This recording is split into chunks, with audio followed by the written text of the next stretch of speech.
నమస్తే SR7 TV news కి స్వాగతం. అమ్మవార్ల ఊరేగింపు సేవలో తరించిన భక్తజనం. మల్లూరు శ్రీ హేమచల లక్ష్మీ నరసింహస్వామి అమ్మవార్ల ఊరేగింపు సేవ ఘనంగా నిర్వహించారు. ములుగు జిల్లా మంగపేట మండలం మల్లూరు గ్రామంలో స్వామివారి అమ్మవార్ల ఊరేగింపు సేవ మల్లూరు గ్రామ ప్రజలు ఘనంగా జరుపుకున్నారు. స్వామివారి విశ్రాంతి మండపం వద్ద కొత్త పంచాంగ శ్రవణం నిర్వహించారు. ఈ కార్యక్రమంలో మల్లూరు గ్రామస్తులు, ఆలయ అర్చకులు, ఆలయ సిబ్బంది తదితరులు పాల్గొన్నారు. Reporting by SR7 TV news. Nallaboina Laxman ద్వారా ములుగు ఏటూరు నాగారం రిపోర్టర్. దేశంలోనూ రాష్ట్రంలోనూ నదులు పొంగి ప్రవహిస్తాయి. ఉత్తరాఖండ్లో ఈ సంవత్సరం కొండ చర్యలు విరిగిపడి రహదారులు మూతపడతాయి. స్వల్ప జన నష్టం ఉంటుంది. ఈ సంవత్సరం కూడా పిడుగుపాట్లు, మెరుపులు అధికంగా ఉంటాయి. మెట్ట భూములు, ఇసుక నేలలు విరివిగా ఫలిస్తాయి.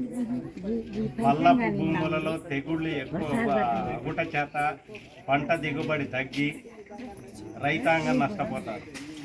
ఈ సంవత్సరం కూడా మిర్చి, పొగాకు, పత్తి, పూలు, కూరగాయలు, గోధుమలు, పసుపు, కంద, మినుములు, పెసలు, కందులు, బొబ్బర్లు, ఆవాలు, ధనియాలు, తృణధాన్యాలు పంట దిగుబడి బాగా ఉంటుంది. మంచి ధరలు ఉండటికి రైతులు సంతోషంగా ఉంటారు. అన్ని రకాల పండ్ల జాతులు బాగా